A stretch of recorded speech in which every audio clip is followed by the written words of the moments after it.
Felix, now you're a writer with Portfolio. I am. I've been blogging at marketmovers.org, portfolio.com for about a year and a half now, and I've been getting off my financial sector beat occasionally and talking about the art market just to keep myself sane. Yes, I've been a follower from your personal blog days. I'm Kriston Capps. I write about art for a number of magazines, including Art in America and Sculpture. I also keep a blog at grammarpolice.net, and I teach a graduate colloquium at the University of Maryland. So that's who we are. And so we've thought that we're going to take a break from politics and finance and the things which matter to talk about art instead, right? Art, right. To be lofty in the clouds. Exactly. But to also bring it down to the real world and talk about dirty things like money, which artists don't like to talk about. They don't like to talk about it at all, of course. Why is that? Do they think that they're above that kind of thing? You know, my feeling is that they're not, actually. My feeling is that they also need to worry about their own investments, and they're as frustrated as the rest of us. And what do they think about the imminent collapse of the art market? Does that mean they're going to make less money and they're worried about this? I think that many of them are concerned that they're going to have to go back to different jobs to support themselves, or to considering art as a relief from other work rather than a source of income.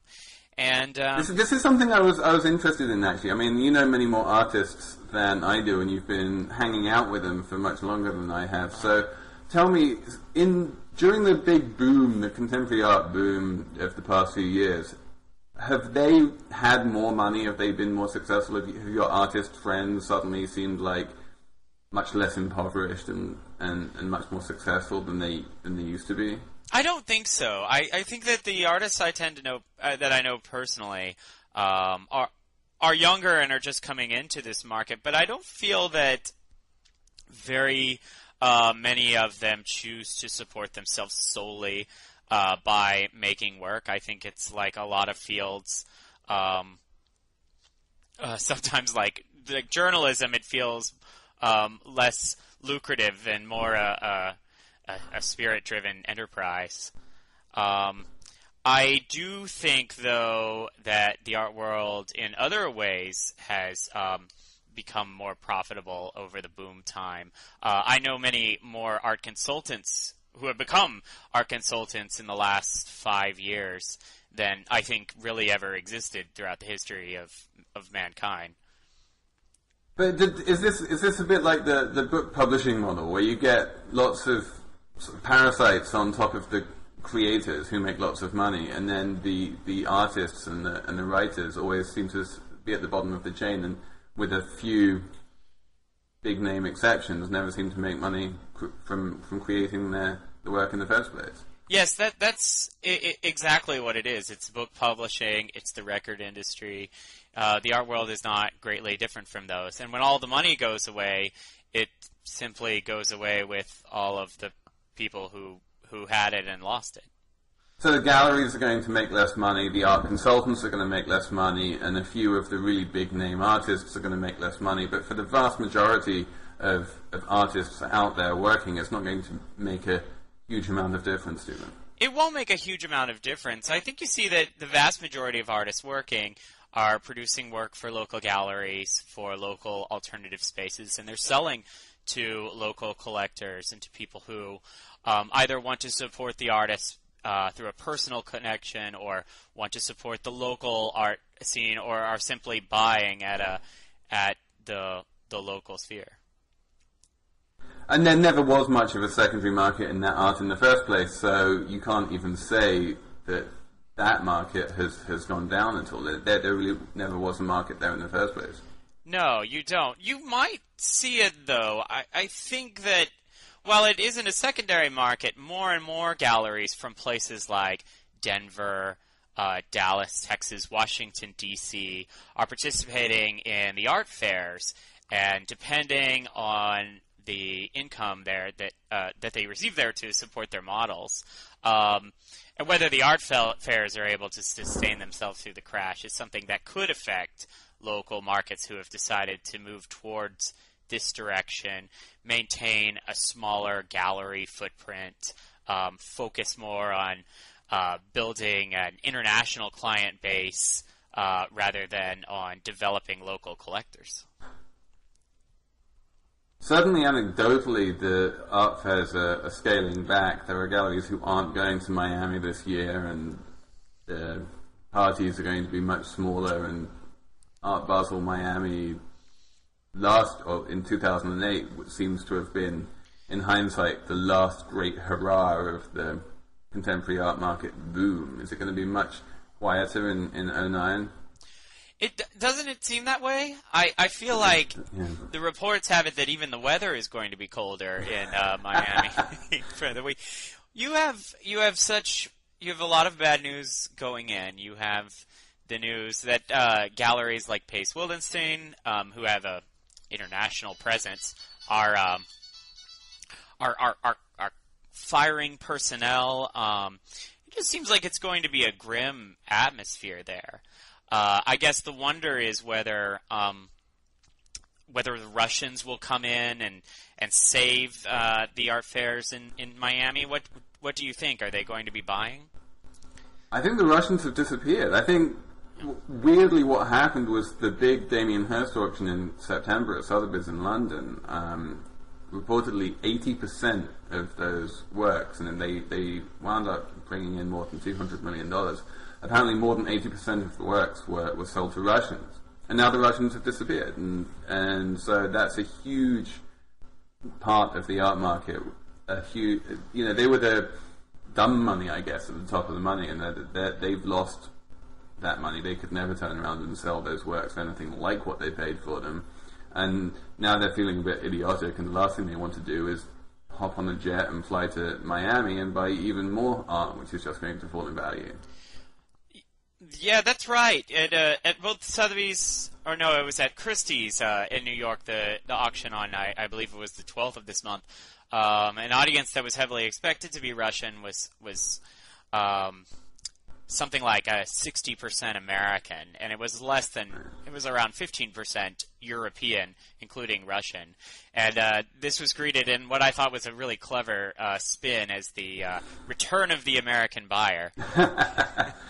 I do think that a lot of the Americans took a back seat to some of the crazy money over the past couple of years. Right. And what you're seeing now is the pros buying. I don't know if that's necessarily a good sign. You're seeing a lot of galleries buying. I know Gagosian was buying. I know that Nuchin was buying. Matthew and Marks, you're seeing Eli Broad. Eli Broad is there. Coming in and apparently spending like $8 million in one auction, which he hasn't been doing for a while. Right.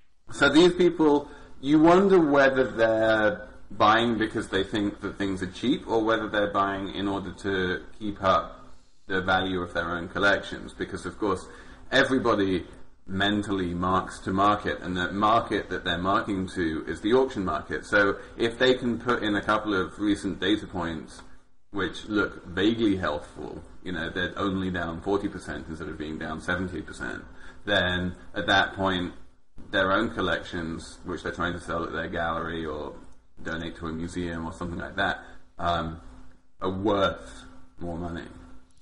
Well, let me then just ask you, are the auction results so bad? Have the returns been so bad that collectors need to resort to such strategies? I don't really trust auction results, to be honest, most of the time. I think that a lot of people talk about the May Moses Index, and they talk about the great returns and how it's outperformed the S&P and that kind of thing. But the May Moses Index is very unreliable. It has this enormous, what's known as survivorship bias. So, in case you hadn't noticed, that you haven't found a lot of, Peter Halley's or Eric Fischel's or even Julian Schnabel's coming up for auction recently. Right. And as a result, because the May Moses Index only covers works which have been auctioned twice, so that you can compare like to like, all of those formerly hot artists who have now come down a lot in value aren't in the index because the auction houses aren't even accepting them for auction, and the consigners aren't bothering to sell them at auction because they're not worth anything. And so a huge amount of what you would have invested in if you'd been buying art 10 years ago is now probably worth much less than you paid for it. But that doesn't show up in the indices because of this survivorship bias. Instead, you get a few of the Basquiat, say, or the Warhols, which were being sold back then and are worth more now. And so it looks like everything is a Basquiat or a Warhol, but in fact only Basquiat or Warhol of Basquiat and Warhol. I see. So the artists who rose with a big boom in the 80s, 90s, like you mentioned, Peter Hall and David Saleh, they don't survive. That's the survivorship bias. Exactly. And the indices only measure the survivors. They don't measure the people who don't survive. I mean, no one's crying any tears for Julian Schnabel. He's making lots of money, privately. But I just don't think that you could, a painting of his which he bought for $500,000 in 1989 would be worth that much more today. I don't even know where you try and sell that thing. Well, do you think there's any correlation between what happens in this secondary market and the merit of the work? Is there any line to draw between them anymore? There certainly didn't used to be. During the boom, you saw all manner of weird numbers coming up, and the highest prices were going to the flashiest works from the most productive artists. So you had what I call Damien Muracoons, and those did really well. And it's weird, the art market, and it goes back to even Rembrandt, but certainly back to people like Dali and Picasso, where the artists which made the most works were the artists who got the highest prices. It was like an inversion of supply and demand. The more supply you have, the higher the prices get. It never made a lot of sense, but what happened as a result, because that sort of weird inversion certainly existed for the past few years, was that Damien Hirst and Jeff Koons and Takashi Murakami, who have huge factories with, hundreds of assistants, churning out work, were getting these enormous auction results. Right. And you always kind of scratched your head at that, and you said, how is that possible? And now I think we're seeing those three, and in general the big name, high output artists are going to be the first to suffer. I think that's going to hit photography as well, because of course photographs come in relatively large editions. They're not unique works, and anything where you have a lot of supply in the market with people who might be wanting to sell, it's hard to see where the demand for that work is going to come from. You also see when these editions, when the volume gets so high, the quality really does seem to fall. It fell both with Julian Schnabel's works, in which his broken dishes were simply falling off the canvas in collectors' homes, to Damien Hirst's. I remember seeing at the art fair last year at Art Basel Miami, one of his prints of his diamond skull, and this print was glazed with a diamond dust that had all fallen off of the print and was collected in this little ash heap of diamond dust at the bottom of the frame.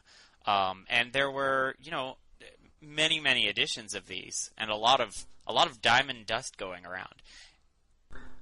Yeah, I'm not convinced that the quality of artworks has gone down. I think in many ways, actually, the sheer amount of money which poured into the art world has seen an increase in. I mean, if you look at what Richard Serra's doing, if you look at what Jeff Koons is doing in his sculptures, even if you look at how Damien Hirst recreated the famous shark for Stevie Cohen after the first one kind of fell to bits, the one which he made for Charles Saatchi. That's right. All of these things are incredibly expensive to manufacture and to make, and they're doing them to a level of quality which, frankly, has not been seen before. If you compare, say, a Jeff Koons stainless steel puppy or hanging heart, say, to what Donald Judd was doing back in the 70s. You know, the sheer level of craftsmanship is much, much higher these days. And yet there seems to persist in the press a belief that, well, it's not just in the press. I feel like I have this conversation a lot, that with a correction will come a new virtue into the work, that poverty is itself a virtue, and that with lower production values, we'll see a new source for innovation and inspiration. Do you think there's truth to that? Well, you're going to get cheaper art, which is cheaper to make, for sure. I don't think galleries are going to be nearly as keen to advance artists literally millions of dollars to create works in the safe knowledge that they'll be able to turn around and sell them for $2 or $3 million to collectors. Right. That isn't going to happen anymore. So you're going to see works which are much cheaper to make. You're going to see probably assistants being fired. You're going to see these massive businesses, multi-million dollar businesses, which a lot of these artists have turned into, are probably going to downsize a little. But I don't know. I mean, there's always a primary market. I think this is an interesting question. If you're an established artist with a whole bunch of assistants, say Bryce Martin, you'll always be able to sell your work. Do you need to start firing people? Has the market for your prints and your paintings suddenly dried up? Bryce Martin certainly sold well at the Christie's auction, so I would imagine that he doesn't have to fire anyone. I will be interested to see what happens. I think that we'll see a lot more of painting, just because galleries are going to be more likely to show work. It's cheaper to produce a painting, certainly, than it is to produce a massive installation whose audience is somewhat uncertain. I don't know how this will be greeted, but I suspect there will be enthusiasm for a return to traditional media, just because there always is enthusiasm for it. As often as painting is described as dead, it's consistently described that way because people don't want it to be dead. So I feel that in part is what drives a critic like Jerry Saltz to say that the good times are, in a sense, here again, when they really aren't. My concern is at museum level. What will happen when the exhibitions are scheduled now have run their course? What are the next few years of exhibitions going to look like during the financial crisis? I think probably the era of blockbuster Richard Serra retrospectives is over. Those things are expensive, very expensive, and it's hard to see where anyone's getting the money for that. On the other hand, I think the era of museums obsessively concentrating on capital raising for new architecture rather than concentrating on their core mission, which is presenting art, is over as well. And that might be a good thing, because we've seen so many new museum buildings go up, and you look at them and they all cost hundreds of millions of dollars, and you wonder, couldn't that money have been better spent on your core mission? Well, you wonder, especially at institutions all over the place that have begun expansion projects but haven't finished them, what exactly they're going to do. Because if you're an institution like the St. Louis Art Museum, and you have I don't know what it is, something like it's like a $125 million, and they have commitments to get pretty close to there. They have commitments to 120. But that covers, so they're not sure how reliable those commitments are in this market. How reliable will those commitments be? And even if they have enough to begin the building, that's still, part of that commitment, part of that price is artwork to show in it. A lot of Oh, really? That's included in that? Yeah, it will often be included there. I mean, I wouldn't pick on the St. Louis Art Museum exclusively in this. This has been the kind of estimation that most museums who have undergone expansions have predicated these projects on. There's a target that includes not just house for work, but new work for the house, and a lot of I think institutions that are not quite done with these projects are now. Kind of stuck in a bit of a pickle because there's no longer any money for projects like this, and in a sense, there wasn't quite ever a reason to begin them. I mean, wouldn't this be a good thing though? If part of the money for the project was going to be spent on art, and now art is cheaper, doesn't that make the project cheaper? It does, but it's a matter of putting the capital together. I know the Corcoran Gallery of Art here in town was this is a slightly different project, but was working on a school development and suddenly had to halt production and delay the project somewhat because the contractor they were working with was backed by the Lehman Brothers, and Lehman Brothers no longer existed anymore. So it's a question, I think, of how long the credit, the credit crunch really lasts. Because as long as credit is frozen, it sort of doesn't matter how cheap art gets, because institutions still need to go to the debt market in some cases to finish these projects. They're borrowing money. Museums are issuing bonds. Well, they borrow money to finish capital projects, for sure. Yeah, that could be a difficult sell in this market, for sure. But as I say, I'm not worried about that. I don't think that it's the job of museums to spend enormous amounts of money on architecture, or even to spend enormous amounts of money on art, for that matter. I always get the impression, I mean, my sort of model, which is in my head, which seems to have worked well for centuries, is that collectors collect art and then museums collect collectors. Right. And the way museums get collections is by getting collectors to donate their collections. It's not by buying the art directly. Well, then what do you think about the development that Eli Broad has spurred, for example? Choosing not to give his collection over to an institution built in his name, but rather to hold out and parcel it out to various institutions.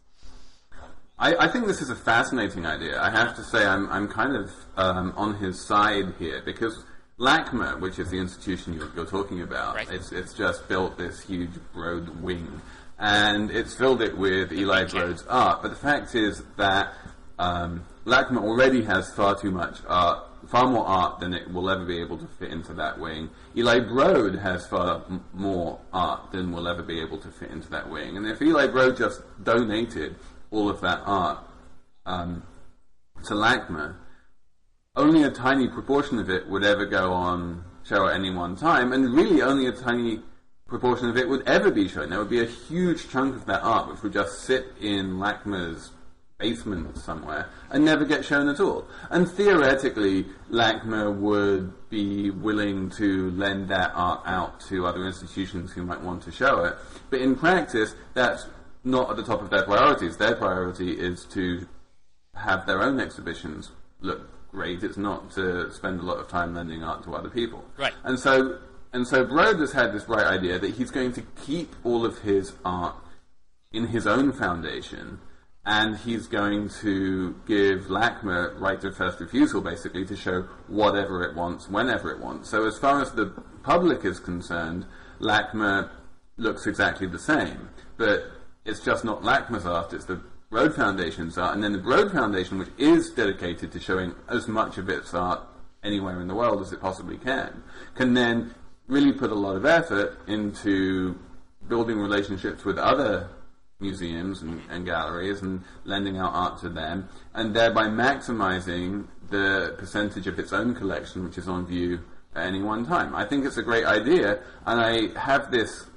seemingly crazy idea in the back of my head that other collectors, rather than donating their collections to LACMA or to St. Louis or to MoMA or to the Tate, will start donating their collections to the Broad Foundation instead. You know, because that way the Broad Foundation can actually maximize, again, the percentage of that art which is on view, and that's what collectors want. That's why they're donating to a museum. What do you think of that? Well, it raises a few questions. I wonder how the Broad Foundation operates, after Eli Broad. Go on. Do we see it operate like a sort of museum with these meta curators who are looking at institution schedules, collection strengths, and then placing work? That's my vision. I think that's his vision, isn't it? Isn't that the idea that it's basically an entity which can deliver art to museums? It doesn't show the art itself. It, can show at LACMA or any number of other museums. What it has is a very rich and deep store of art, which is available to be lent out to just about anyone. Yes, I think that is the idea. Do you think that other collectors would want to rather follow suit rather than put their own work under this kind of umbrella organization? Well, they might. I mean, collectors always have big egos, but there are definite economies of scale to be had by just putting lots of collections under one roof with, one set of curators looking after a whole collection and building relationships with museums and that kind of thing. I don't see utility in repeating this model too many times. Mm-hmm. If Eli Broad, especially if Broad can really fund this thing so that it becomes very sustainable over the long term and can support enough, a serious number of curators and administrators, and so long as when people make donations to the foundation, those donations come with enough cash that the donation isn't going to be hurt by the rate, and to make to keep the Broad Foundation sustainable over the long term. I don't see a problem with that. Would you think of this as a national model, or do you think it has potential to become an international model? Absolutely. There's no reason to keep this within the United States. I can't see why. There are lots of great museums outside the United States, especially in Europe. In Japan. What about do you have any concern about a kind of stagnation with any, even a small core of curators within the Broad Foundation, in some sense setting a schedule? Do you worry that their tastes might drive art into a fragmented direction? No. Art is very fragmented. There's nothing you could, that's not the fault of curators. That's just the vibrant heterogeneity of the art world. And in fact, art has always been very fragmented. This is the dirty secret of art, which was papered over by Alfred Barr and by anyone who wanted to put the history of art into some kind of teleological move from one movement to the next, where you just kind of ignored all of the art which didn't fit into the story which you were telling. Yeah, art has always been fragmented, and I think now curators at museums and presumably at the Broad Foundation are probably going to do a good job of celebrating that diversity rather than just trying to tell an overly simplistic story. I think that the Broad collection is far too weighted to Gagosian to be particularly diverse, but if they can get a bunch of other collections in there, that problem might be solved. Sort of a central museum foundation, a storehouse. Yeah, exactly. A sort of kind of a library. Yeah, sort of. What are they called? An interlibrary lending warehouse thing. Yeah. Right. Because I think, I don't know if I don't know how much you know about the relationships between museums and how they lend works and how often they lend works to each other, but it does seem to me that museums don't spend a huge amount of effort in terms of getting their collections, the unseen parts of their collections out to other museums who might want them. Well, it's very expensive. Especially now, shipping projects are enormous, and it's one of the things that concerns me about the degree to which museums depend on private funding for exhibition support, and the potential for that exhibition support to really disappear. I think there's a big difference between what, say, UBS or AIG does when they develop a corporate collection, or when they sponsor the Art Basel Miami Fair.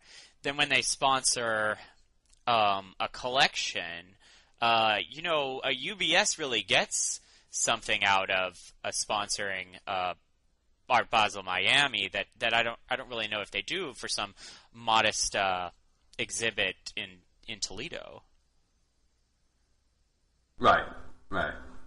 And so, I guess the question is, where's the money for these exhibitions going to come from? I think part of the answer is that shipping costs are going to come down. I think, we've seen that certainly international shipping costs, which were stratospheric a year ago, are now much, much lower than they were back then. Come down somewhat with the cost of gasoline and so on. And shipping costs have been, have come down much more than the price of gasoline. They're more sort of levered in that sense.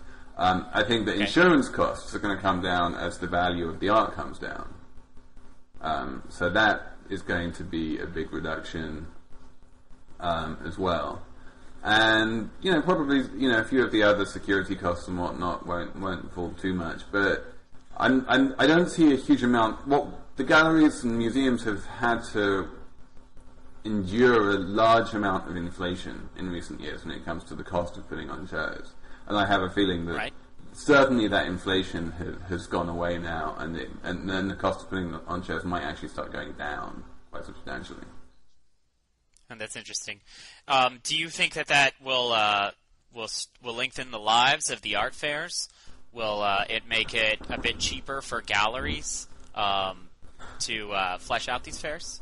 Art fairs are expensive things. They really are. Yeah, they are. And I think it's largely going to be up to the fairs, and a huge part of the expense of the art fairs is simply that the fairs themselves are incredibly profitable, and they charge galleries huge amounts of money for the privilege of exhibiting. Yes, they do. And so sometimes 60,000 per booth. I mean, it can be just mind-boggling. So, if the fairs are willing to bring down those prices, and I think they're probably going to have to be, then they might survive. On the other hand, if they're not, then the competition to get into the fairs is going to dry up quite dramatically.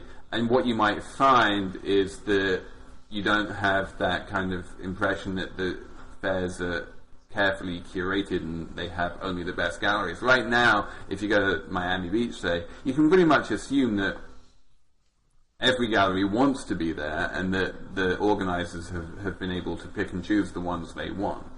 And as that changes and the galleries start saying, oh, I'm art faired out and I'm not interested in doing art fairs anymore because they're too expensive and I can't sell art anymore because the people who walk through a fair and say, ooh, that looks pretty, I'll buy it, have started growing some common sense, then the art fairs are going to start skewing to probably less interesting work, which is going to be more boringly commercial and maybe not so much of an overlap with what the art market more generally considers to be the best art in the contemporary art world. At the moment, there's a huge overlap between what you see at art fairs and what you see at, say, the big evening sales at Sotheby's and Christie's. And I'm not sure how long that's going to last if the fairs don't bring down their prices. Right. Well, will they? I mean, can they continue to survive without massive financial support? I wonder if a group like UBS, pulls out of Art Basel Miami Beach. Is it something they can still run, even though they are massively profitable? They do require a lot of capital. It's going to be interesting. I mean, I'm not convinced that the world would be a poorer place if Art Basel Miami Beach just came to an end. You know, people who buy at art fairs don't strike me as being particularly the kind of collectors that the art world really covets. You know, and I mean, some of them are. So you know, you'll get Stevie Cohen going down there and buying, but only because the galleries are orchestrating these things where they save these great works for the art fair, and then they let Stevie Cohen come in on the first day and they say, hey, we've got this great new Murakami for you, and he goes, fantastic, I'll spend $11 million on it, and it's this whole weird theatre which isn't necessary, because frankly the gallery could go up to Stevie Cohen any time and say, we've got this Murakami for you, and he could negotiate a price. You don't need the art fair context for that to happen. But it's always good for the gallery for it to happen in an art fair context, because then they get all the gossip. Hey, did you hear that, you know, Blum & Poe just managed to sell Murakami for $11 million to Stevie Cohen, you know? That's right. And so the galleries like it because of the whole gossipy buzz that it engenders, but do we really need that much gossipy buzz in the art world? I think the art world has got more than enough gossipy buzz as it is, you know?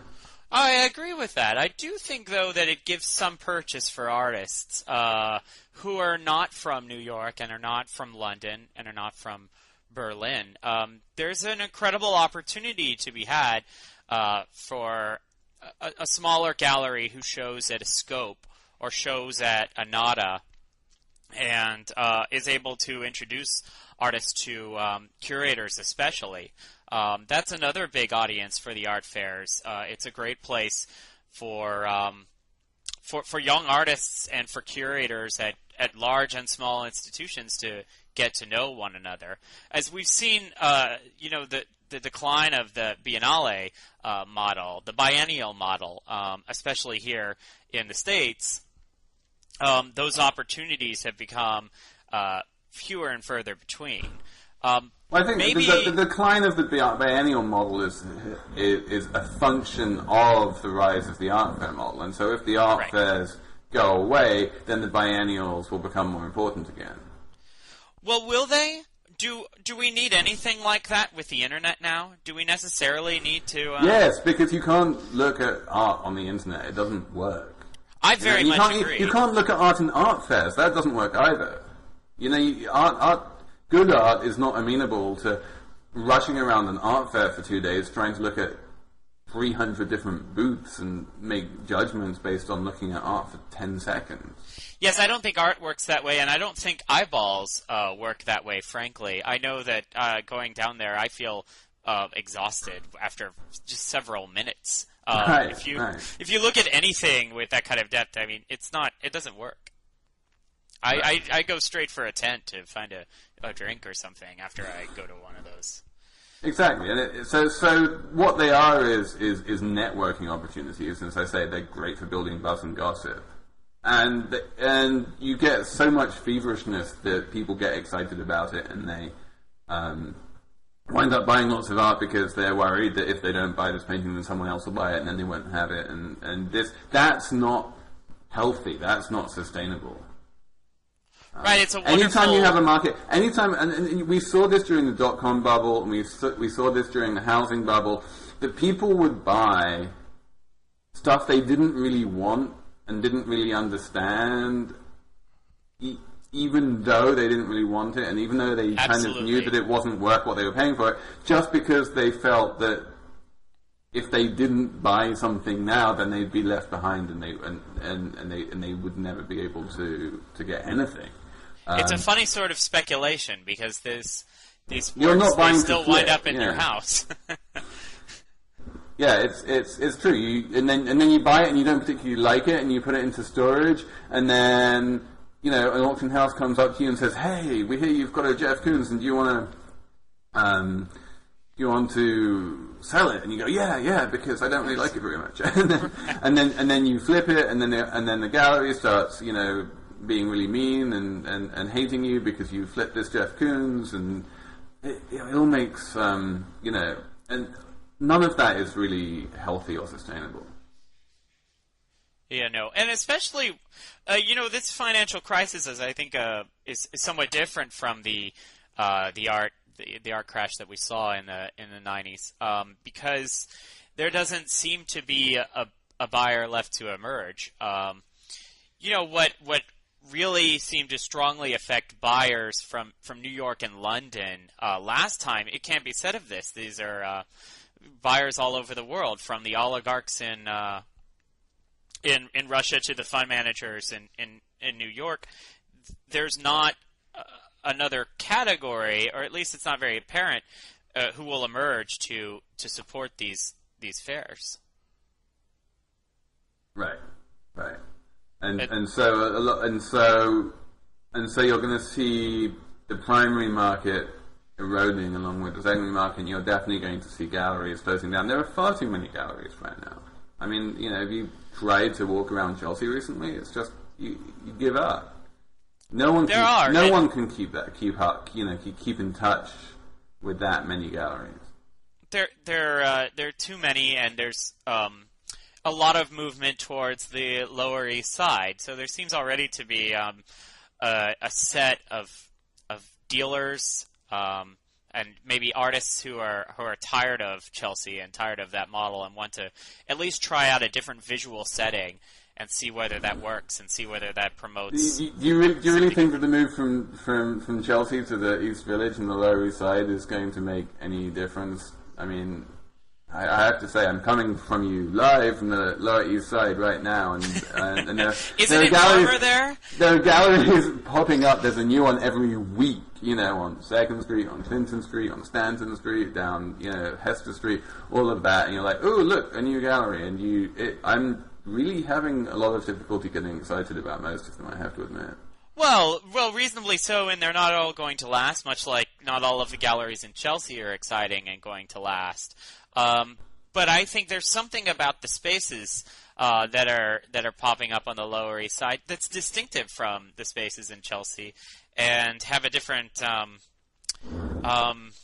it's almost an ethos. That giant white cube warehouse presentation where you have, say, like a Charles Ray show with 3 sculptures in this massive tens of thousands of square feet presentation is I don't think a model that is going to continue.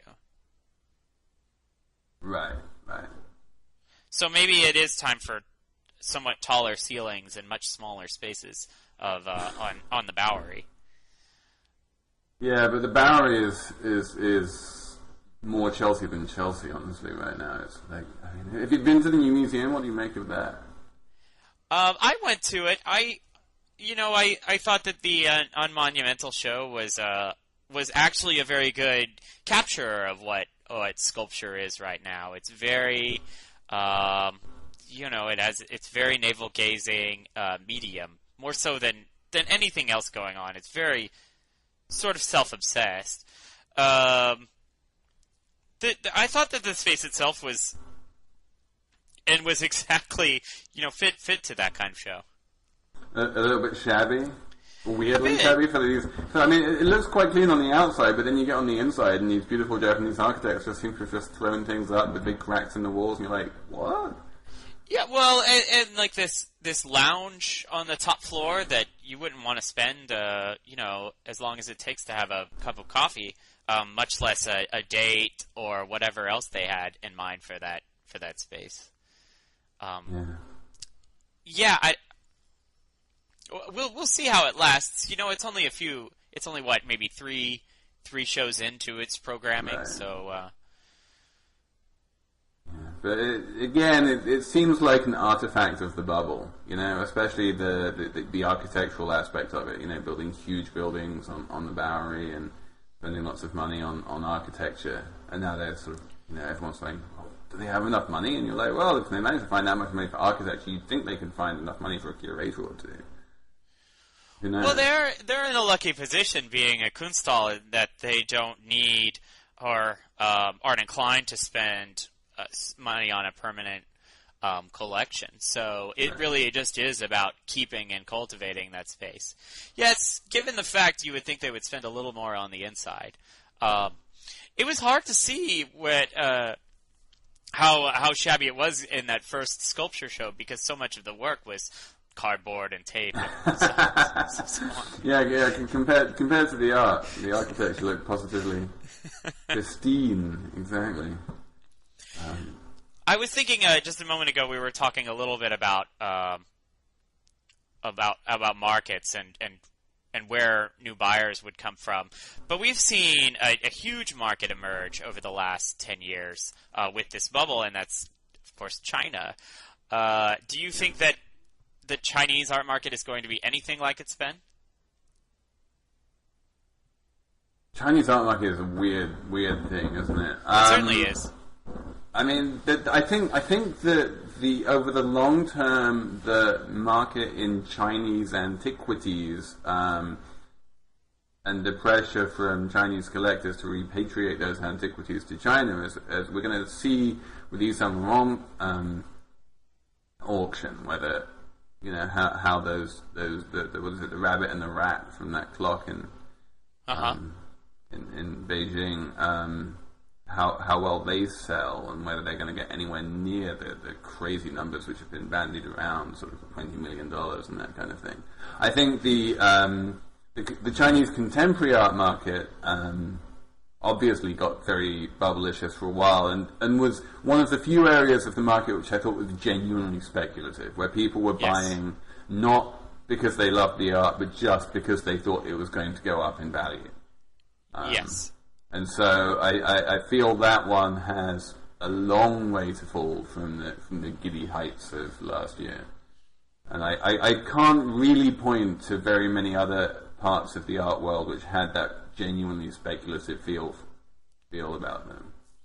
But everyone was convinced, they were just drawing the dots. They're like, well, there are lots of rich Chinese people and they all want to buy art and they're going to want to buy Chinese art, so if I buy Chinese paintings, then I can sell them on to rich Chinese people in a couple of years and make lots of money. And all of these galleries started opening up in Shanghai, and I kind of get the feeling that that's all a little bit premature, and that the Chinese art market, if and when it does mature, as opposed to just get landing in the middle of Shanghai like some kind of UFO, is going to have to develop domestically, and it's not going to be the big Western galleries who do it. Right. Yeah, I agree with that. I saw there were so many shows about cynical realism that seemed to never even bother to describe or explain or have any theoretical or critical or historical basis for what they meant by cynical realism. It was just a description like red or blue that they were putting on these artworks and organizing shows around them, and it was very distressing while it's happening. At the same time, let me ask you about that. And the importance of a sort of theoretical underpinning for art. I mean, how is that necessary for art to really have a high long-term value? I mean, if I'm buying an artwork for hundreds of thousands or millions of dollars, am I wasting my money if that art doesn't have a strong theoretical underpinning? No, you won't necessarily be wasting your money, but that isn't exactly what a good strong historical basis for a show confers. It's after you've bought that work and it's in your basement and you'll eventually flip it at the auction. What happens with a strong show is that it can survive even despite any decisions that you make with that work afterward. If you have a strong show that establishes a new conceptual model or a new trend in sculpture and does a good job of actually of describing that, of establishing it and recording it for posterity, then how the work itself sells, which is no longer in the hands of the curator, is a secondary question. Right, but it's one which is very important to collectors, and so I guess let me ask you. Let's take, say, Julie Moretu, who has a very strong theoretical underpinning, yes, and Elizabeth Peyton, who has a very weak theoretical underpinning, and say that I have a $200,000 Julie Moretu and the $200,000 Elizabeth Peyton. can I say that because Julie's got that theoretical underpinning, that she is more likely to retain her value than the Elizabeth patent? No, I don't think so. I don't really think that's possible at all. But we'll see. So what's your point? It gets back to that. But I think that it's important for establishing any kind of continuity in art. I mean, this is how history is written. And how important is art historical importance to financial value? What's the relationship there? Because it seems to me that you can look at hugely important artists like, say, Marcel Duchamp, who basically invented contemporary art in many ways, yes. And he never sells for particularly high prices compared to many of much less important artists. Yes, that's true. When you're talking about the survivorship theory that you proposed earlier in our discussion, I think that's where it actually really can come into play.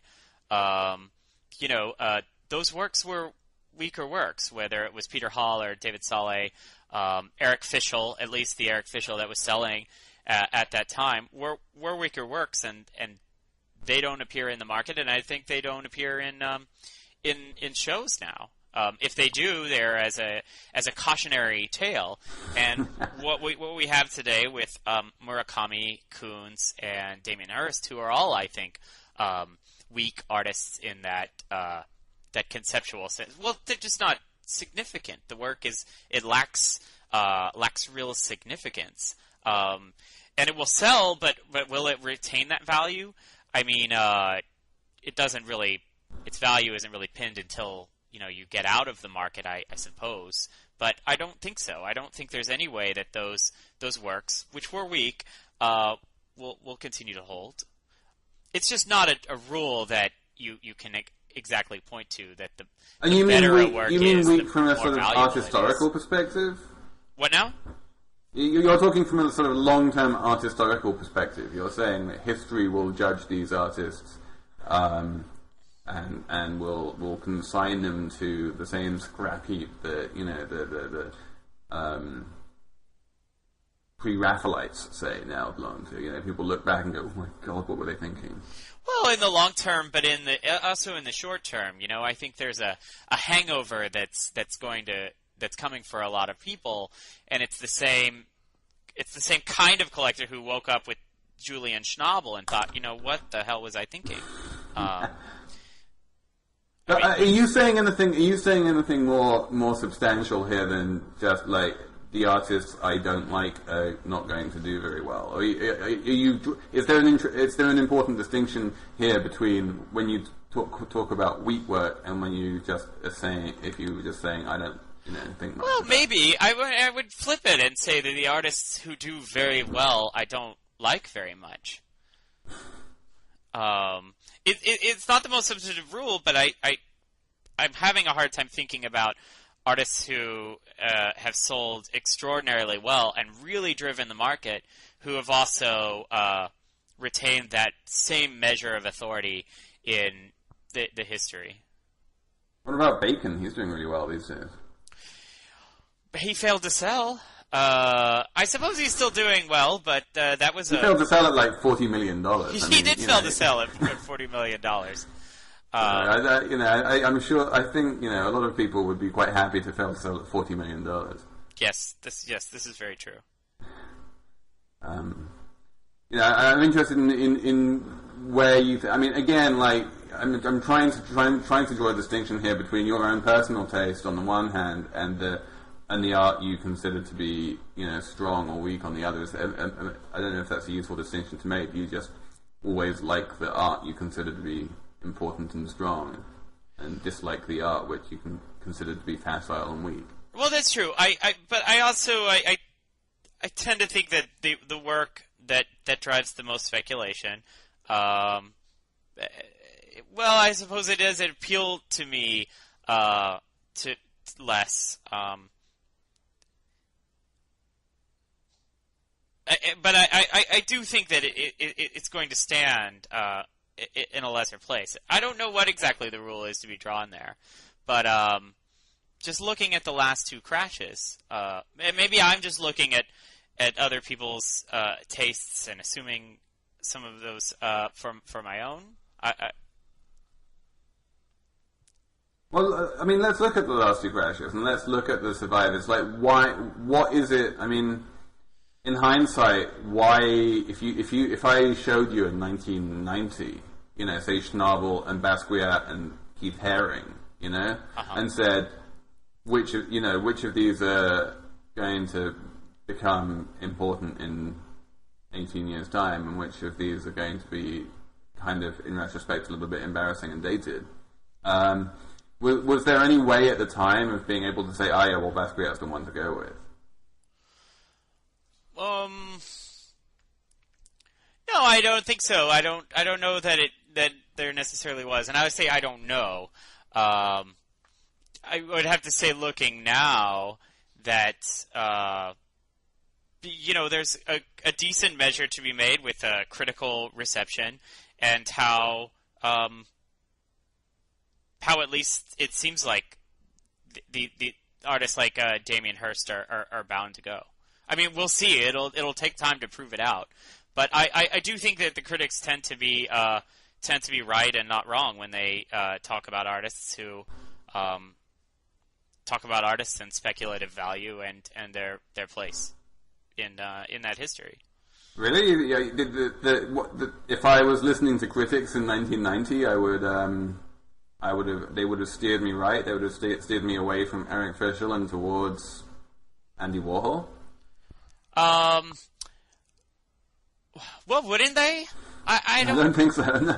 I don't know. I wasn't working as a critic at the time, but they might have steered you to places like Anselm Kiefer, towards a lot of other artists who are working at the time and who still. It's not like all of the artists who did well there and continue to do well have disappeared or were only discovered after the fact.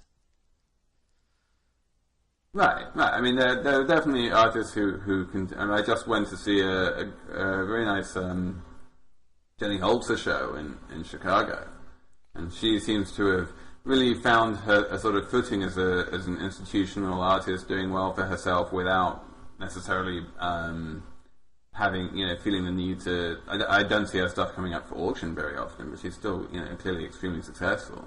Right. And I think. It's interesting to ask what's going to happen to those kind of artists. What's going to happen to, say, the primary market in Jenny Holzer or Susan Rothenberg or these artists who have a relatively dedicated following but don't necessarily have a lot of auction history or a clear secondary market value. It is a good question. An artist like, Jenny Holzer I think she's a very good case. She's extremely adaptive, which is in part, I think, what has driven her success. She's managed to make consistently good work in a variety of different environments. And I don't often feel that she's tailoring something specifically for a place. I think she retains a really strong brand, despite working in a lot of different media. So I would guess that adaptation would need to be an important part of any artist's repertoire for the primary market.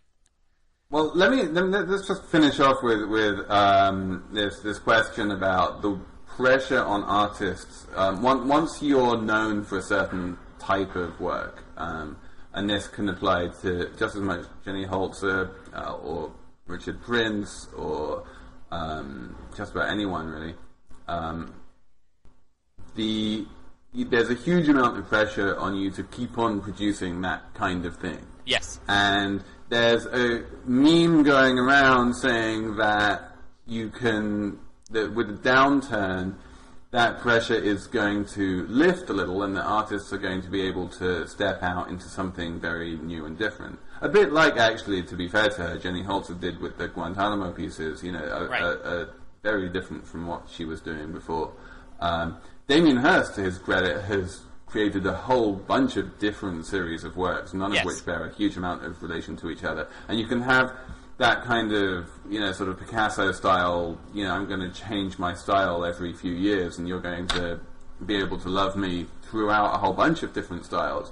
Whereas, over the past few years, it's very much seemed as though artists have had so much pressure on them to do the same thing because it was making so much money that even if they wanted to stop and do something different, their gallerists would talk them out of it. And so your question is, And so my question is like, if you see a downturn in the market, is that an opportunity for artists to go back, destroy what they did before and to start, not literally, but just sort of metaphorically, and to create something new from the ashes? Or are they going to have even more pressure than before to keep on doing the same thing because that's the only way they're going to be able to sell anything? No, I think that the pressure will be absolutely intense. I don't feel like this bad news is actually good news for artists. I feel that it won't be the artists who need to adapt to it. It will be these galleries. I mean, I think you will find galleries putting intense pressure on artists to do the thing that sells and to try to coax old collectors into buying that again, and then those galleries will fail. So the selection process will happen, I think, that way, with galleries trying the same thing and those failing. So wait, you're saying that if a gallery puts pressure on artists to do the same thing, then that gallery is more likely to fail? I do. I think so.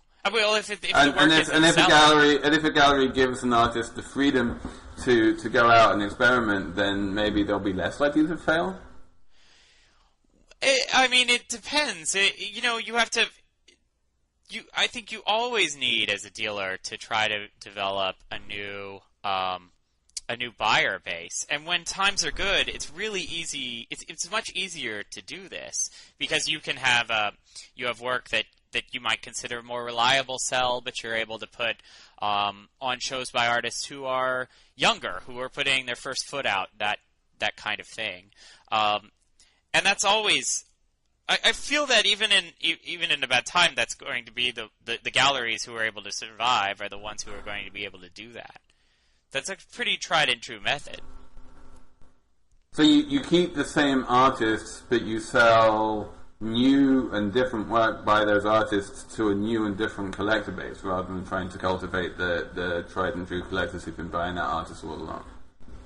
Right. Well, I mean, if your old collectors are wiped out, then you need to try something new. I just think that it's not going to be good news for a lot of people either way. I mean, what do you think? Do you think it's better to try to shore up the base that you have?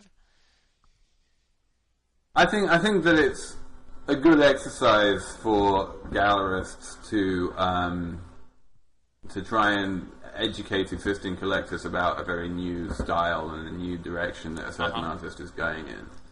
And I think that, as Richard Prince has shown, if he's suddenly decided, late in his career that he's a painter all of a sudden, and that he's almost some kind of abstract expressionist painter, and suddenly he went off in this brand new direction, and he started selling brand new records, and all these paintings are selling for upwards of $5 million. It can be done, and I think that if gallerists are willing to take that risk, they can have some pretty spectacular rewards. Yes, absolutely. But we'll see. We'll see how risky they're feeling. Absolutely, it's an interesting time, but I think maybe out of crisis comes, it makes it easier in many ways to do something brave because you don't really have much choice, because the continuing doing what you have been doing up until now clearly isn't going to work, so you're going to have to change. It is a paring down. I don't feel like it's pleasant, but the work that survives in the galleries will be the stronger for it, and I think it will be newer work that survives. On the museum front, it's a different situation. I think art will look different as we have to get used to smaller, more humble shows. Probably, yeah. And the museums will retrench, and they won't be building lots of new buildings, and we'll probably see lots, more kind of underwhelming shows from the permanent collection where you just don't even bother because there's nothing interesting there at all. But art is cyclical like all other markets, and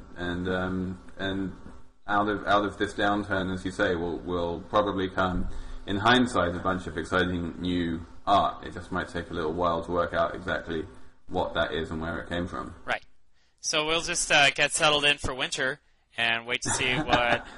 I will go off and get my fluffy coat out and huddle in a corner and wait for a couple of years and hope that I'm going into hibernation now. Right. Wake me up in a couple of years and with any luck there'll be lots of excitement back in the air again. Yes, absolutely.